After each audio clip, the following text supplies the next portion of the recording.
Hello everyone, welcome again to our educational channel. Today in this video we will be doing lecture number 8 on series of transformation of sentences, where we learn how an assertive sentence can be transformed into an interrogative sentence. Before this lecture 8 I have already done 7 lectures on series of transformation of sentences, where we have learned how simple, compound and complex sentences can be interchanged among each other, and how an affirmative sentence can be changed into negative sentence and vice versa. Links to all those lectures I have given in the description box, so you can visit over there and check it out. Let's move ahead with this lecture, and if you're still new to my channel, then I request you to kindly subscribe it so that you can get the notification of all the videos which I'll be uploading. And if you are student of class 12, तो मैं आपको ये बता दूं कि मैंने सारा text book cover किया हुआ है, मेरे प्लेलिस्ट में सारा टेक्स्ट बुक एक्सप्लेन किया हुआ है in a very detailed and easy manner. Okay, so let's get started with this video, जहाँ पे हम सीखेंगे कि assertive sentence को interrogative sentence में कैसे change किया जाता है. So before learning interchange or transformation from assertive to interrogative, we'll learn what is an assertive sentence and what is an interrogative sentence. Assertive और interrogative sentence क्या है? एक assertive एक ऐसा sentence जो simply information देता है, वो positive भी हो सकता है और negative भी हो सकता है. तो उस sentence में ना कोई question पूछा जाता है, ना ही कोई ऑर्डर दिया जाता है, ना ही एक्सक्लेमेशन मार्क होता है, ना ही फीलिंग्स एक्सप्रेस की जाती है, जस्ट इन्फो दिया जाता है. Like I am not feeling well, I am going Mumbai. तो ये क्या है? मैं मुंबई जा रही हूँ, मुझे ठीक नहीं लग रहा है. तो ये सिर्फ इन्फॉर्मेशन है. Okay, she is very beautiful, ये सिर्फ इन्फॉर्मेशन है, इन्फॉर्मेटिव सेंटेंसेस है, जैसे हम असर्टिव सेंटेंसेस भी बोलेंगे जो फुल स्टॉप से एंड होते हैं. और इंटरोगेटिव सेंटेंस में क्या होता है? आपसे क्वेश्चन किया जाता है. ओके, तो एक ऐसा सेंटेंस जिसमें क्वेश्चन किया जाएगा और at the end question mark आएगा, सेंटेंस के एंड में अगर क्वेश्चन मार्क आएगा, उसे हम इंटरोगेटिव सेंटेंस बोलते हैं. अब असर्टिव से इंटरोगेटिव में हम चेंज कैसे करेंगे?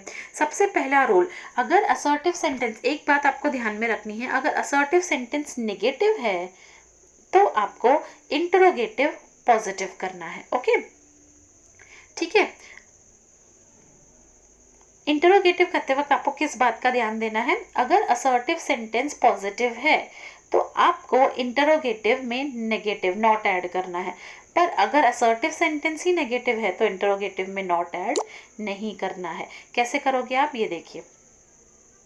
फॉर एग्जाम्पल, असर्टिव सेंटेंस में अगर दिया है he is in the school, अगर असर्टिव सेंटेंस में आपको दिया है he is in the school, इस सेंटेंस में आपको नॉट नहीं दिख रहा है तो ये पॉजिटिव सेंटेंस है. तो आप असर्टिव जो इंटरोगेटिव करोगे उसे नेगेटिव करोगे. इंटरोगेटिव में लास्ट में क्वेश्चन मार्क आता है और स्टार्ट जो होता है सेंटेंस वो किससे स्टार्ट होता है?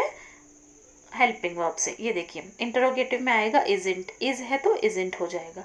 रिमेनिंग पूरा सेंटेंस सेम आएगा, वापस से इज नहीं लिखेंगे हम. ठीक है, isn't he in the school question mark. Okay, let us see another example. You can do it, तो कैन हेल्पिंग वर्ब है तो कांट आ जाएगा, ऑक्सिलरी वर्ब है तो कांट आ जाएगा. ठीक है, कैन का कांट हो जाएगा आगे, और बच क्या गया sentence? You do the work, can't you do the work और question mark. Okay, see this is your interrogative sentence. He is not in the school, अब इसमें नॉट दिया हुआ है, इज नॉट दिया है तो आगे सिर्फ इज डालेंगे. ओके, इज नॉट का हो जाएगा is. Remaining sentence in the school, is he in the school. Okay, next, I shall not go to Dhaka tomorrow, तो यहाँ पे शेल नॉट का हो जाएगा, शेल नॉट कट करके शेल लिखेंगे. ओके, शेल आई आगे पूरा सेम आएगा. Okay, next, it was a great sight, wasn't it a great sight? Okay, next, second rule. Second rule में ये बताया है, अगर ये तो मैंने आपको बोला हेल्पिंग वर्ब अगर पॉजिटिव हो तो आप नेगेटिव डालोगे, नेगेटिव हो तो पॉजिटिव डालोगे.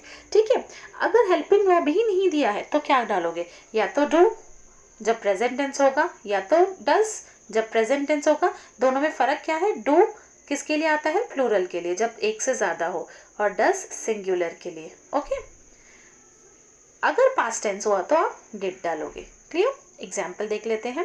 ही प्लेड रोल, अब इसमें आपको कुछ दिख रहा है हेल्पिंग वर्ब? इज, वॉज, वर, कुछ भी हेल्पिंग वर्ब नहीं है। जिस केस में हेल्पिंग वर्ब नहीं होता है असर्टिव सेंटेंस में, तो आप इंटरोगेटिव कैसे स्टार्ट करोगे? हेल्पिंग वर्ब से, डू, डज या डिड। अब ये पास्ट टेंस में है तो इसका इंटरोगेटिव स्टार्ट होगा did.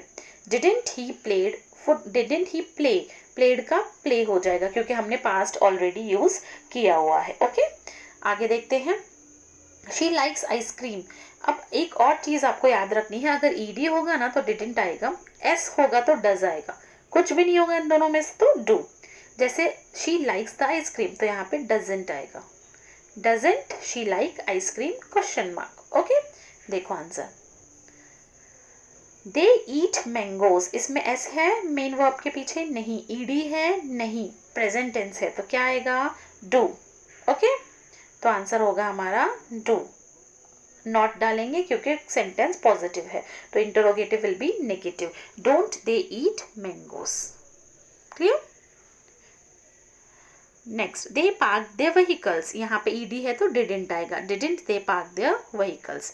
I have nothing to do, interrogative, have I anything to do. अब ये कहाँ से आ गया?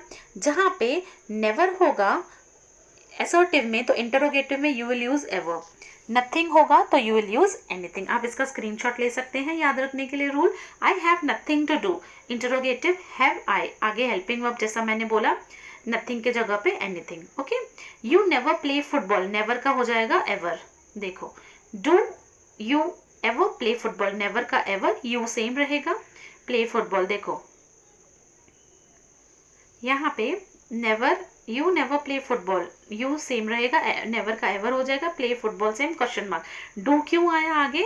क्योंकि यू के आगे डू आता है। ठीक है, यू अगर प्रोनाउन यूज कर रहे हैं हम तो डू आता है उसके आगे। हेल्पिंग वर्ब नहीं दिया है तो हम डू लिखेंगे, डज नहीं आता है, डज सिंगल प्रोनाउन के लिए आता है। ओके, नेक्स्ट, somebody अगर आएगा, everybody अगर ऐसा कुछ भी आपको असर्टिव में आया, somebody, everybody, everyone, none, nobody, anybody, तो असर्टिव सेंटेंस में अगर ऐसा आया तो आप इंटरोगेटिव में उसके जगह पे who डालोगे। एक एग्जांपल देख लेते हैं। everybody loves her children, तो यहाँ पे क्या आएगा? who does not love her children। Okay, does क्यों डाला? क्योंकि लव के पीछे एस था, लव के पीछे एस है इसीलिए हमने डज डाला है और हु से स्टार्ट किया है। एवरीबडी, नोबडी ये सब हुआ तो उनके जगह पे वो कट करके आप हु डालोगे, बाकी पूरा सेम ही है सेंटेंस जैसा हम पहले कर रहे थे। ठीक है, जैसे अगर अभी ये देखोगे आप, nobody trust a liar, nobody के जगह पे आएगा, नोबडी के जगह पे हम क्या लिखेंगे? हु। ठीक है, तो एक तो ये हो गया हमारा, नोबडी कट करके हमने हु लिखा, ट्रस्ट अ लायर। ओके, आगे देख लेते हैं हम।